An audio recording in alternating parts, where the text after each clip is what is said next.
A depressão é uma doença muito séria.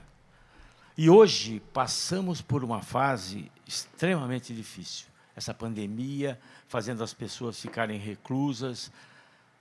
Muitos pacientes faleceram, pessoas da família. Então, isso nos traz uma situação cada vez mais angustiante, cada vez mais triste. E a depressão aparece.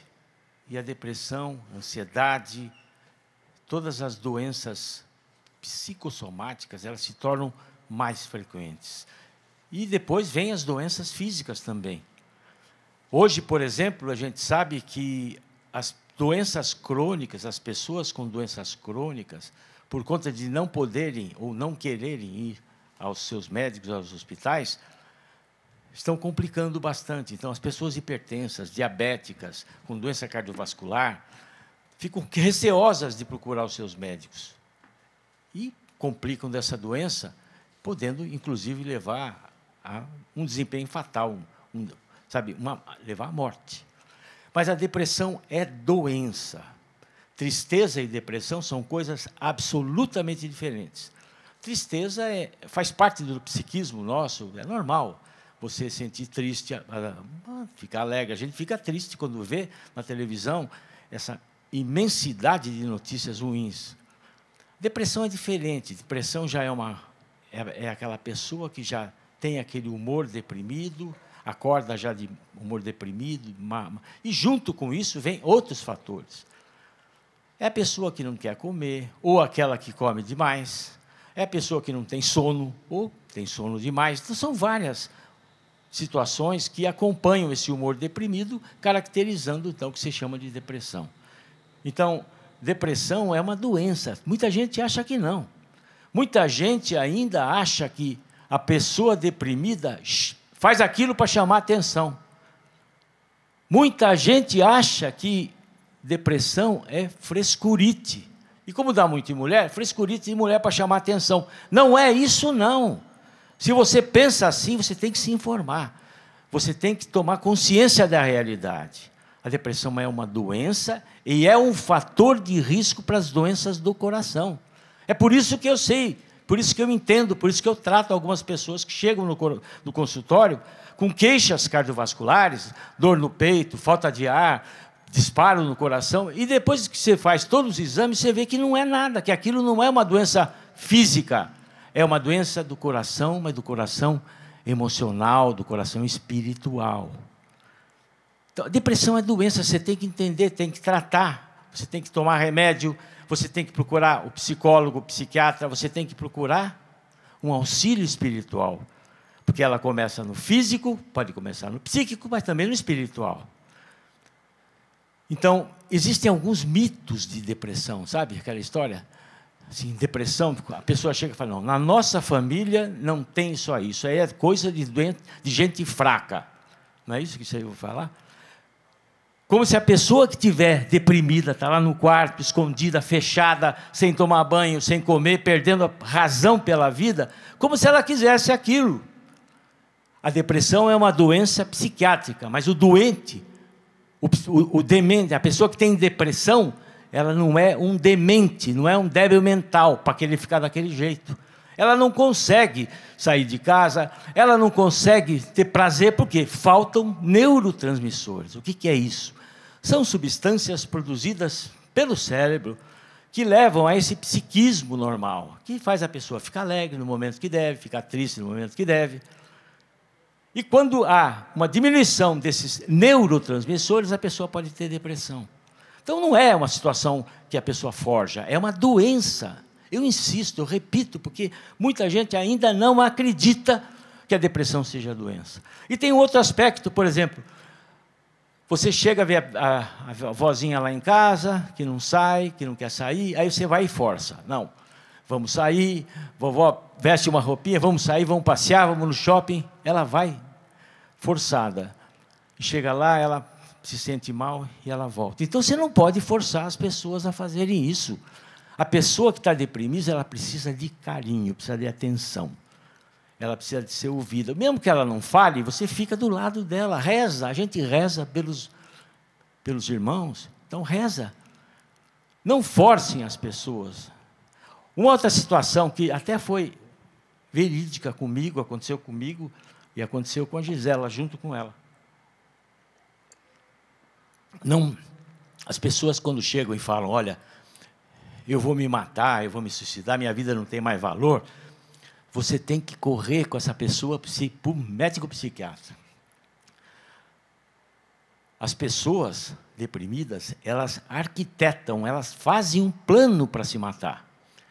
Uma vez eu estava em casa, aí toca o telefone, uma paciente que é tanto nossa, da Gisela e minha, liga para mim e fala assim, olha, doutor, eu estou aqui em casa, eu estou na frente da minha janela e eu vou me jogar, porque eu não aguento mais a minha vida, não tem mais solução. Você imagina que situação que eu fiquei, quer dizer, o que eu podia fazer naquela hora? Mas Deus me iluminou, sempre ilumina, né?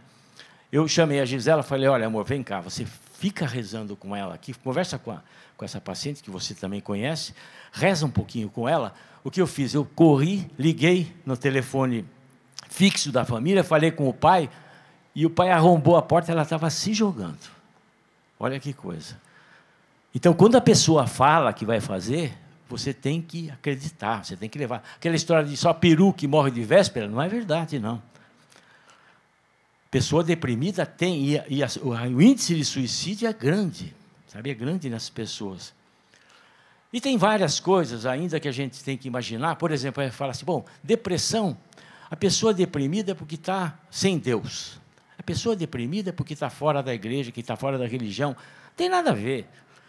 Grandes pessoas, grandes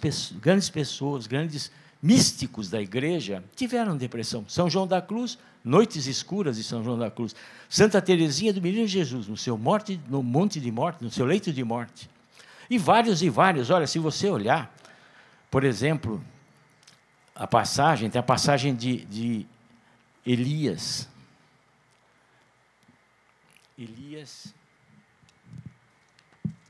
Elias no Monte Horebe, está em 1 de Reis 19, 3.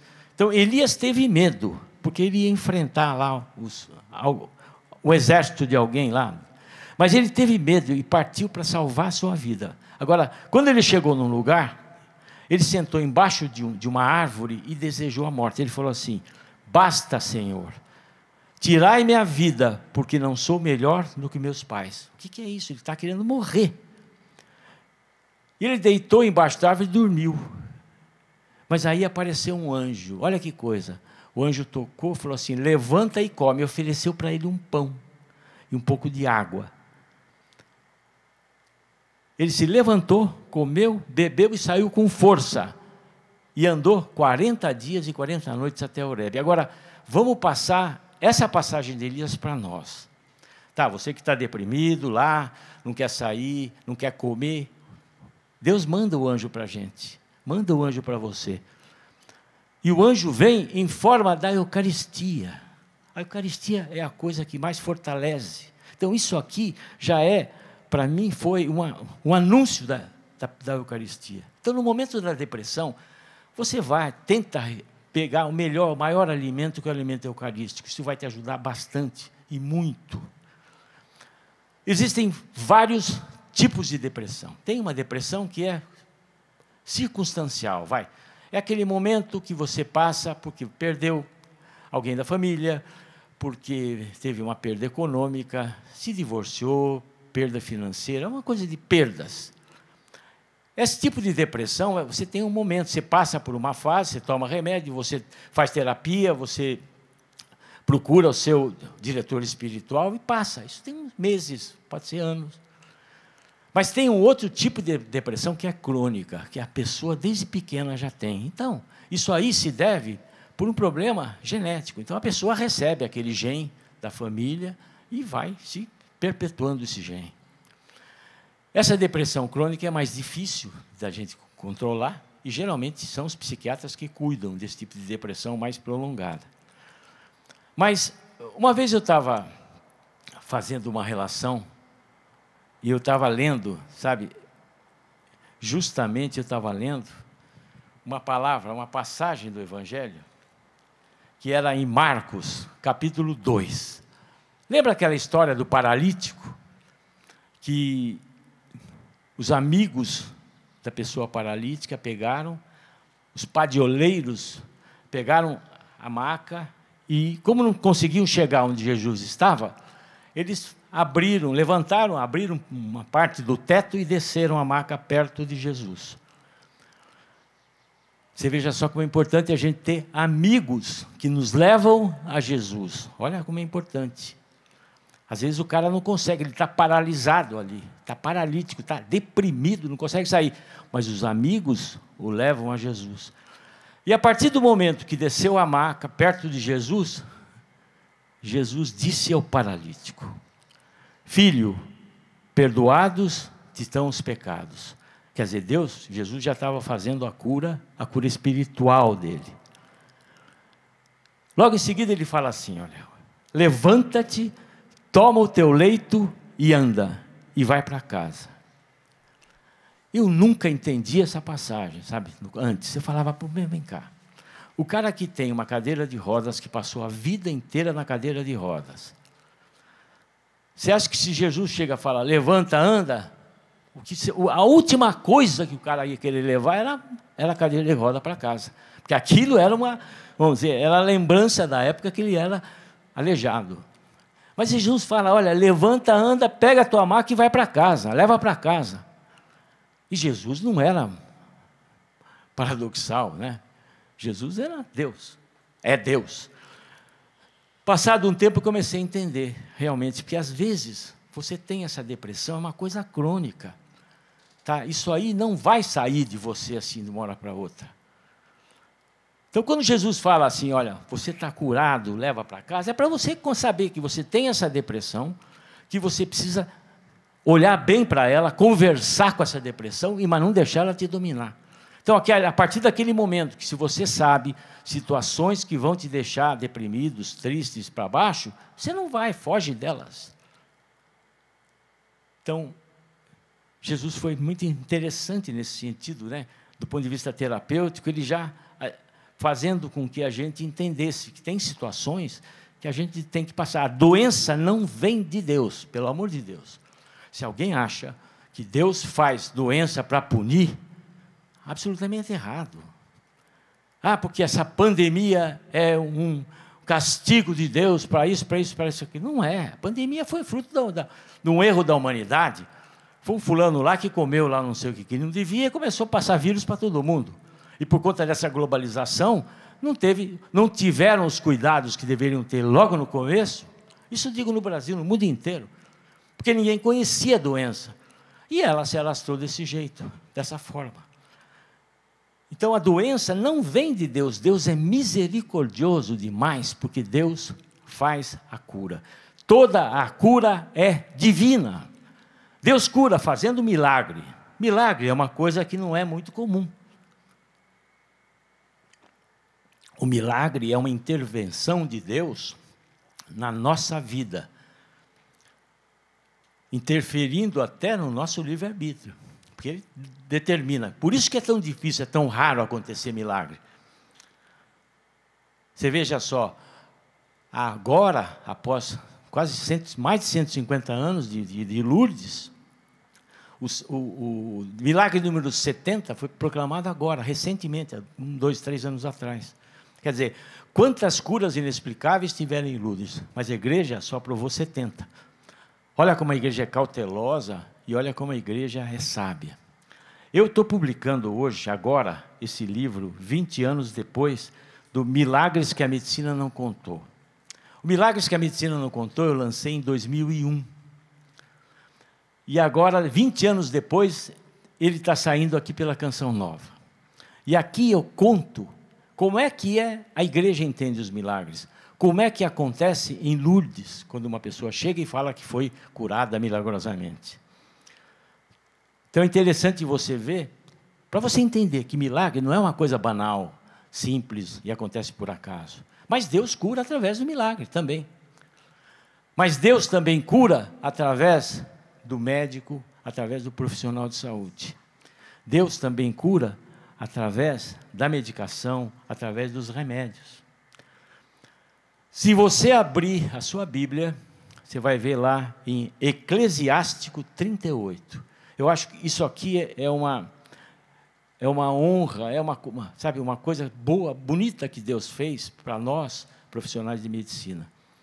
Eu acho que isso aqui, todo médico, todo profissional de saúde devia ter isso na sua mesa.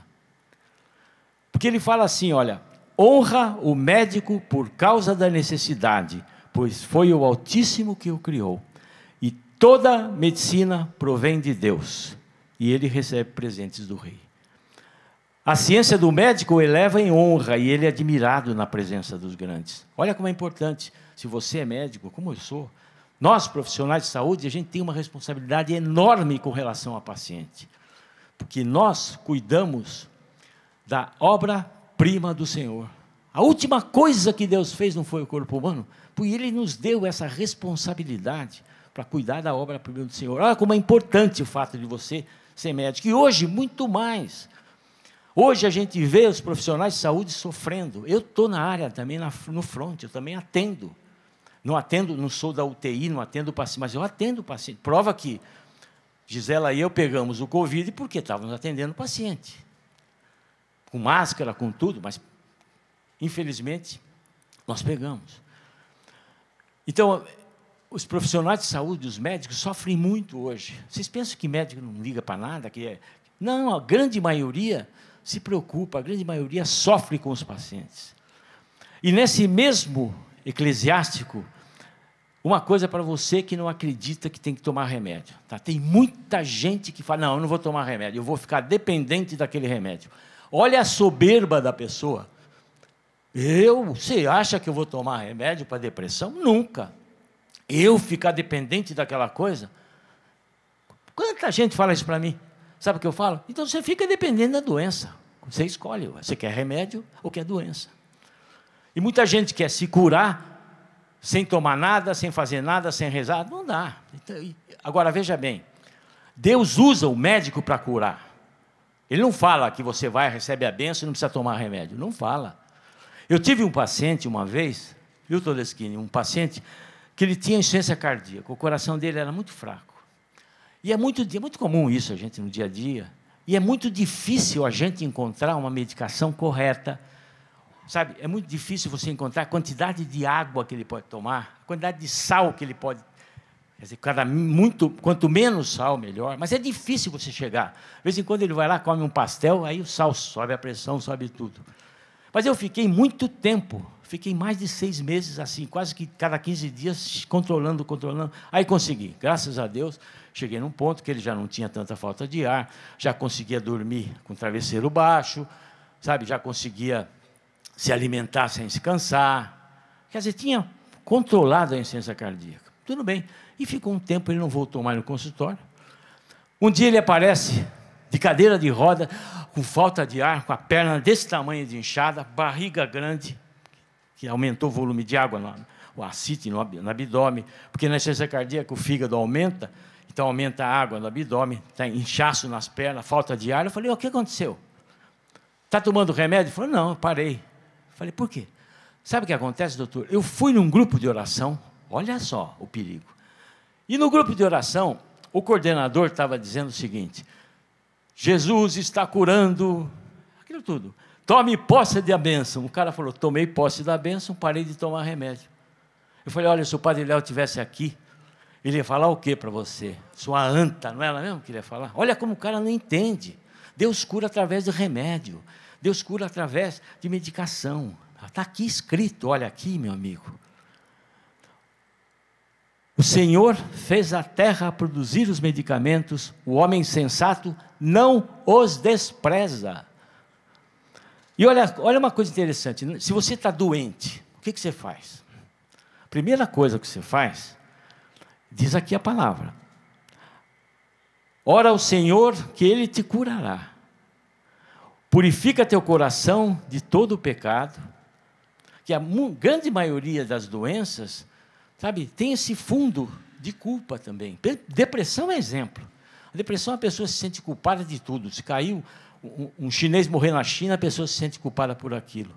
Mas ele fala assim, oferece um incenso suave, quer dizer, reza, faz alguma oblação. Depois ele fala assim, em seguida, dá lugar ao médico, pois ele foi criado por Deus. Ele não fala para parar, rezar, receber a bênção no grupo de oração só, não. Até pode, se Deus quiser, ele cura ali, ele faz milagre, faz o que faz, mas não é tão comum isso. O mais comum é aquilo, você reza, pede para Jesus te curar, pede para Jesus te mandar o médico correto para você. Que ele fala, em seguida, dá lugar ao médico. Virá um tempo em que cairás nas mãos deles.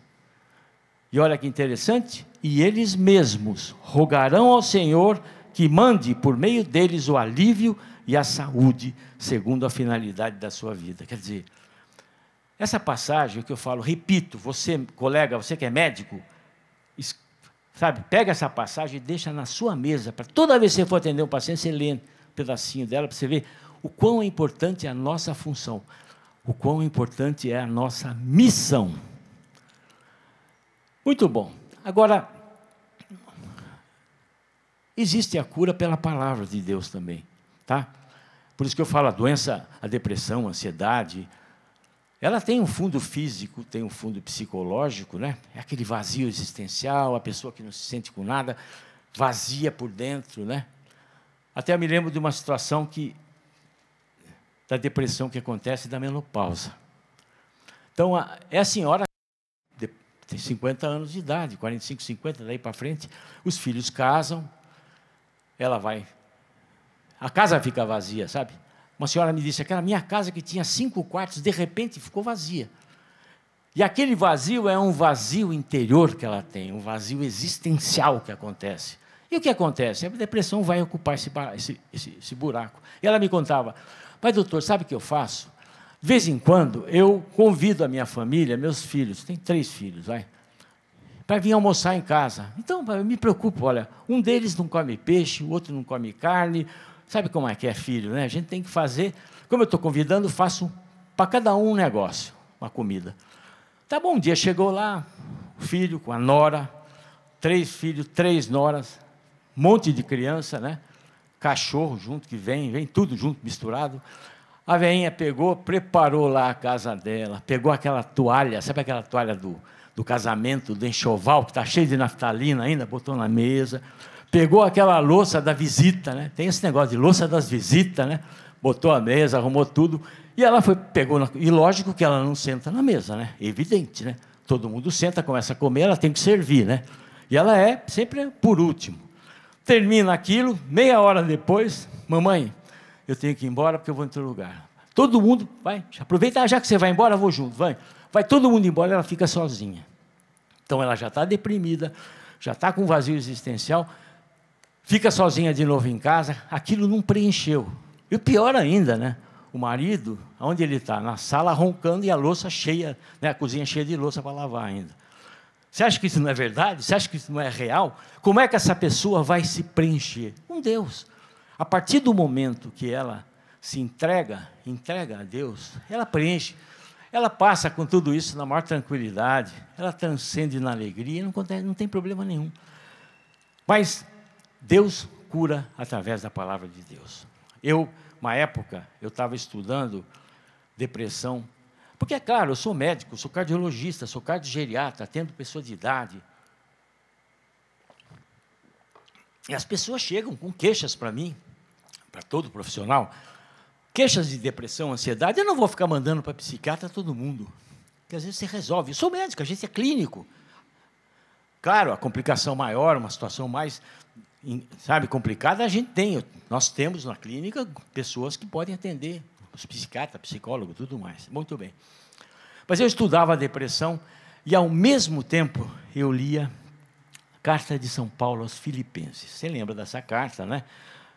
São Paulo estava preso, então escreveu essa carta aos Filipenses, preso numa masmorra, amarrado lá com ferro, e ele escreve assim: não vos inquieteis, entregai ao Senhor as vossas preocupações. Isso está em Filipenses 4, 6. Como é que pode um cara preso, não sabendo o que vai acontecer o amanhã, ele chegar e falar, não vos inquieteis, entregai ao Senhor as vossas preocupações? Difícil, né? Fala, bom, esse cara é louco. Não é, não. Paulo foi a bandeira, foi o estandarte, o baluarte de todo o cristianismo. E na mesma carta ele faz assim, alegrai-vos no Senhor. Alegrai-vos no Senhor. Mas não é essa alegria que todo mundo pensa, a alegria do carnaval, nada, essa alegria, isso é efêmero, isso aí passa. É aquela alegria interior que você sabe qual que é. É aquela alegria que você tem quando você se encontra na presença de Deus. É uma coisa indescritível. É uma coisa que te faz te sentir feliz, alegre. E nessa mesma carta, Paulo fala assim, prescindi-vos do passado para viver o que resta pela frente. Então, aquela história de Lote, né, que ficava olhando para trás, a mulher de Lote que ficou olhando para trás, virou estátua de sal. Muita gente chega para mim e fala, bom, minha vida não vai para frente, eu não consigo nada, eu começo uma coisa, paro, outra coisa. Isso é muito típico de depressão, né? Começa um negócio, para, começa outra coisa, para, de ansiedade também. É que você fica olhando para trás, você não pode olhar para trás, você tem que olhar para frente. Por isso você fica parado, que nem estátua. Mas nessa época que eu estava te contando, eu fiz um triângulo. Eu desenhei um triângulo. Triângulo esse, que uma na face do triângulo eu coloquei ansiedade. O que é ansiedade? É medo do amanhã, preocupação com o amanhã. Hoje está todo mundo com ansiedade. Porque, é claro, você não sabe se a vacina vai funcionar, você não sabe se vai ter mais complicação, você não sabe se vai ter vaga para você dentro da UTI, que é pior. Que não é só ficar doente, você tem que ter vaga para você não morrer em casa. Então, isso dá uma ansiedade incrível. Por outro lado, eu escrevi embaixo, na base do triângulo, escrevi melancolia. Melancolia, tristeza, é o que todas as pessoas deprimidas têm esse momento de depressão, melancolia. E mesmo que não tenha depressão, hoje a gente passa por uma fase que a gente fica preocupado, fica melancólico, né? Puxa vida, o que será que aconteceu com minha família, aconteceu para outro? E tem uma outra fase, que eu escrevi, sentimentos de culpa. Porque é deprimido, tem culpa. Tem muita gente, como o diácono Nelsinho estava rezando, muita gente que tem culpa, se sente culpado porque transmitiu a doença para um parente que faleceu. Mas aí, olha como a palavra de Deus, não vos inquieteis, entregai ao Senhor as vossas preocupações, entregai ao Senhor os seus momentos de ansiedade. Repita isso sempre, leia sempre a palavra. Tenha certeza que Deus vai te curar. Você vai conseguir transcender esses momentos todos, sabe? Olhando para frente, sabe? Como dizia Padre Léo, buscando as coisas do alto. É verdade, isso é pura realidade que a gente tem que ver. Eu estava falando desse meu livro, né? Novo, que eu publiquei, que é interessante. Eu tive o prazer de contar com dois colegas, dois professores da Faculdade de Medicina da USP, que fizeram o professor Francisco Vargas, da pneumologia, que fez a orelha do livro, e a quarta capa foi feita pelo professor Wilson Jacó Filho, que é professor titular de geriatria e é diretor da unidade de cardiogeriatria do INCOR. Então, são coisas maravilhosas que eles escreveram, mas aqui eu conto a minha experiência com o Covid. Gisela e eu atendemos um casal que veio absolutamente para check-up, só. Não tinham nada, eles passaram, não tinham febre, estavam todo mundo de máscara, nós com as máscaras corretas, a N95. Atendemos esses pacientes, que eles vieram para fazer um check-up, tudo perfeito. E logo em seguida, no dia seguinte, eles voltaram para o estado onde eles moravam. Chegando lá, 2, 3 dias depois, eles ligam, e a Gisela atende, eles dizendo que pegaram o Covid. Bom, eu falei, amor, agora é uma questão da gente esperar. Pode ser que a gente tenha sintoma ou não tenha, vamos ver. Bom, a partir do 5º dia, como diz, né? Sempre assim, a partir do 4º, 5º dia da infecção, você começa a ter sintoma. A Gisela começou com tosse, era um sábado à noite, tosse. No domingo de manhã, já fomos para o pronto-socorro, E lá fizemos os exames, nós dois positivados. Bom, eu não sentia nada, absolutamente nada. A Gisela, que estava com tosse, um pouquinho de febre. E durante a semana, foi assim, a Gisela sentindo muita fraqueza, muita tosse, um pouquinho de febre, mas isso foi melhorando. E eu contando os dias, né? Eu falava, bom, eu estou já no 8º dia. Se eu passar do 12º, eu não vou ter nada. Pode ser que eu seja livre. E eu fiz de tudo, olha, nessa semana toda. Eu tinha que dar uma aula online para a nossa turma, do grupo nosso da faculdade, do hospital. Dei a aula, andei fazendo esteira, fazendo tudo. Mas, a partir do 10º dia, eu comecei a ter febre. Sabe, aquela febre, 37,8 à tarde, tomava Novalgina, passava, e eu comecei a sentir muita canseira. Sabe, uma canseira. Eu tomava banho e ficava cansado, tinha que deitar. Eu já estava, claro, em quarentena. Eu almoçava, ficava cansado. Mas não falta de ar, cansaço, aquele cansaço muscular. Como se tivesse passado um caminhão em cima da gente. Mas aí foi piorando essa febre, foi piorando, comecei a ter calafrio muito forte, bastante calafrio, aquela tremedeira toda. No dia seguinte, e eu vendo a minha oximetria, a oxigenação, sempre 92, 93, nada abaixo disso. Mas chegou um dia, nós já tínhamos feito os exames, tudo, não tinha dado nada no pulmão, isso uma semana antes. Mas aí a Gisela liga para o Davi Uip, que é nosso amigo, né? Que cá entre nós. E cai um homem de Deus também, sabe? O Davi Uip é um homem de Deus também, tem uma experiência espetacular com Deus durante a pandemia. Aí o Davi falou, não, direto para o hospital. Tá bom, fui lá no pronto-socorro, eu rezando, falei, tomara que não seja nada, eu vou embora para casa, que eu detesto internação, né? Você imagina, internar no hospital que eu vou ver doente? Mas não deu outra, chegou, o pulmão estava bem comprometido, já estava com mais de 50%, quase 70% de comprometimento pulmonar. A minha saturação começando a baixar, achei melhor ficar e fiquei internado na semi-intensiva. Muito bom. Aí começou meu calvário, aí começou a minha experiência, nova experiência com Deus. Porque a gente tem uma fé de troca. Isso eu cheguei à conclusão. Sabe? Porque eu creio em Deus, porque eu faço tudo direitinho que Deus faz, eu vou ser curado. Sabe? Aquele lance que falam, eu determino que Deus... Não, nada disso. Nada disso. Eu passei lá, eu ficava todo dia, a pressão, a saturação de oxigênio um pouquinho mais baixa, aumentando a quantidade de oxigênio que a gente recebia pelo nariz. Mas não melhorava, não melhorava. E toda noite eu rezava, porque uma vez eu tive uma experiência muito legal com o Padre Léo. Sabe, eu fui fazer uma colonoscopia, e durante a colonoscopia eu sonhei que o Padre Léo chegou e limpou todos os meus pólipos e tudo mais. Então, todas as vezes que eu tenho... Nessa época, eu falei, bom, eu vou dormir, eu vou sonhar com o Padre Léo, amanhã eu vou estar acordado, vou estar zerado. Não é isso? Essa é a fé de troca que a gente tem. E eu já tive uma experiência também, quando era moleque, com Nossa Senhora Aparecida. Eu falei, bom, está aí o caminho. 2 pessoas que já me ajudaram, vou firme aí, né? Dormia, acordava, a mesma coisa. Olhava para o monitor, a saturação igual, a quantidade de oxigênio aumentando. Bom, eu comecei a me sentir desesperado. Porque você imagina só, falei, bom, se a saturação não sobe, aumenta a quantidade de oxigênio, o próximo passo é a intubação.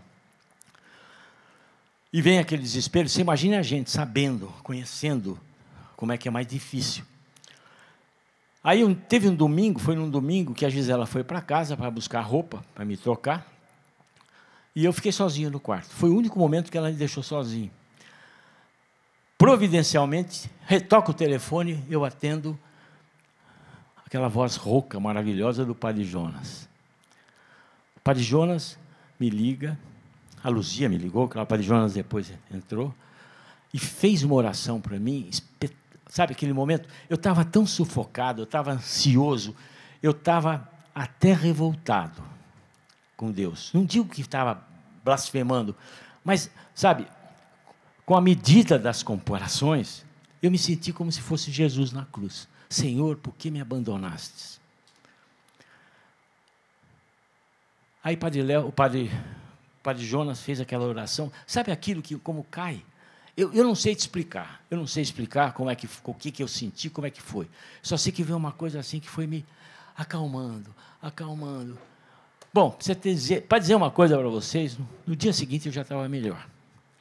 Bem melhor. Até as enfermeiras acharam estranho, que realmente eu já estava, sabe, eu melhorei bastante.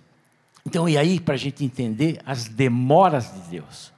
Porque nesse intervalo que não vinha, que eu não melhorava, eu falei, depois que o padre Jonas fez aquela oração, eu falei, bom, quer saber?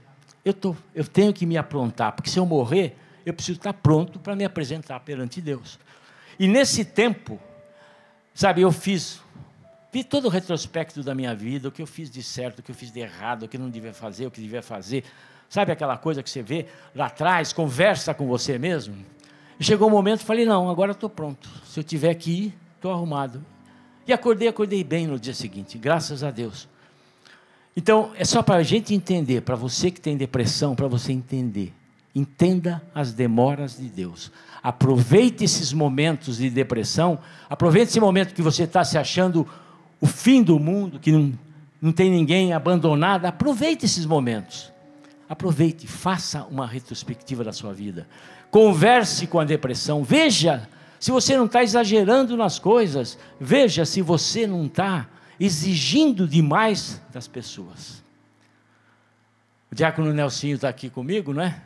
Meu grande irmão, com a distância que nós precisamos ter, apesar que eu estou vacinado, já tive a doença, 2 vezes vacinado, mas mesmo assim, olha, mesmo que esteja vacinado, você tem que manter toda a precaução, usar máscara sempre, e sempre manter o distanciamento social, não fazer aglomeração, tudo isso que está sendo feito, que está sendo falado.